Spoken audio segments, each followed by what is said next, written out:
Hey folks, today we are creating paint splatters. You want to start off with an organic shape, and that's a very curved and irregular shape. You want this to be very flowing because paint splatters are going to be organic. Now you also want to have a couple of these little guys because splatters splatter. As you do this, please make sure that your pencil is very, very light. By the time you are done, you don't want to see any pencil marks at all. So you want to make sure you're drawing this very lightly to begin with that regular pencil.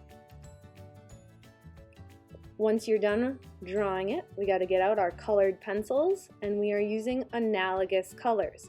You're starting with your darkest color.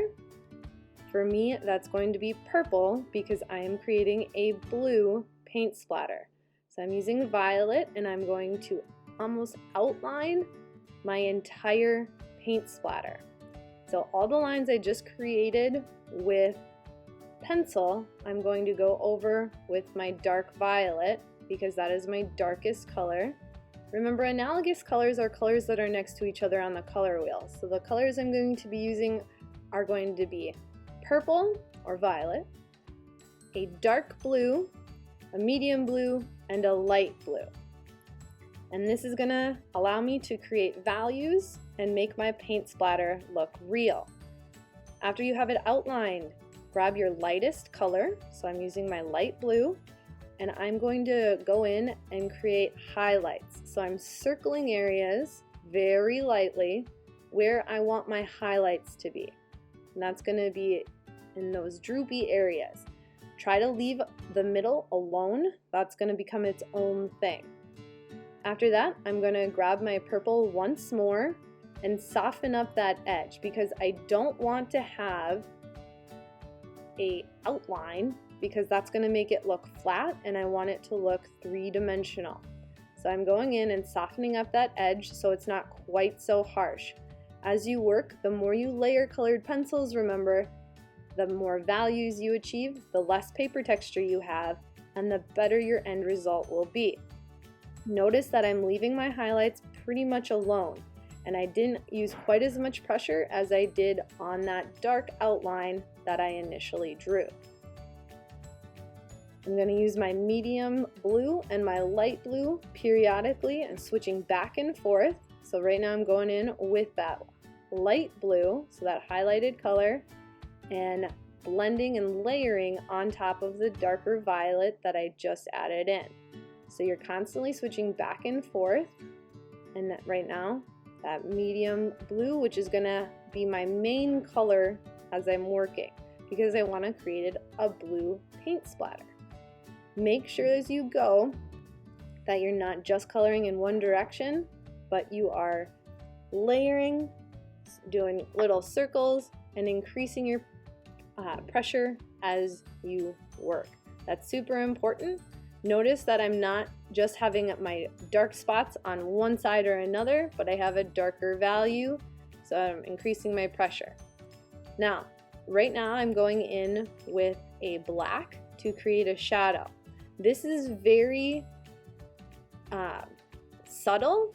I'm not outlining the whole thing. I'm just creating that cast shadow in the dark area. You want to be careful when you do that because black will take over if you let it. I'm going to do another quick one here, and this one's going to be in green. So that organic shape again to start off, and as a reminder, we're using analogous colors. So I'm going to be using a dark green, a lime green, and yellow. Because analogous colors, colors that are next to each other on the color wheel, so they look good together. We want them to get along.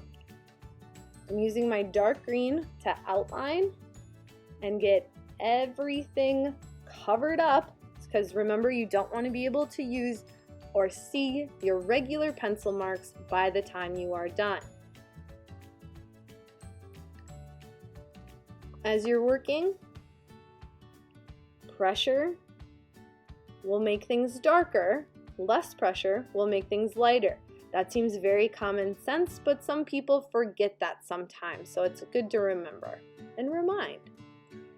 Your highlights are going to be yellow, but they shouldn't be quite a major bright yellow. Again, this is a green paint splatter, so we want our primary colors to be green. Make sure you're sticking with your primary colors and keeping that in mind as you work. Just like I did with the blue, I'll be going in with my highlighted color, which is yellow, and very lightly drawing in that here in just a second.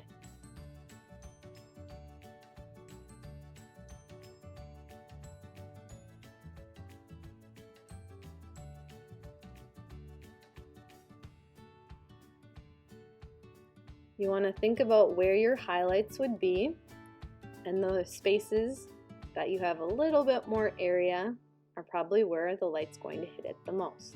So make sure to draw those in relatively lightly once again. After that, we're adding values and softening up our edges and layering your colored pencils. That's the most important aspect. If you do not layer your colored pencils, it will not look real.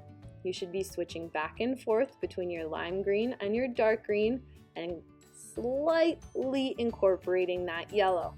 Your yellow is your highlight. The whole thing should not be yellow. You're slowly building that in. Your dark value, remember that outline, by the time you are done, should be gone. That means some of your dark values are coming into the paint splatter as you work, just like on my blue. Now on the blue one, I used black. This time around, I'm using red, which is a contrasting color and allows for a little bit more warmth within my paint splatter. It's not quite so cold as that black.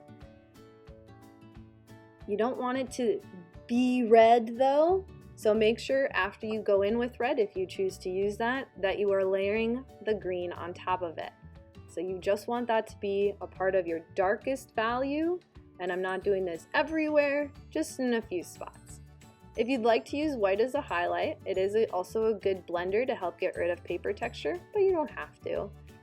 And making sure everything is nice. Don't forget about that cast shadow. If you want to do it in black, make sure it's very subtle and soft, and you're pretty much good to go. The last thing I want to share with you is just my completed page. If you're interested in seeing the red and purple, check out the next video.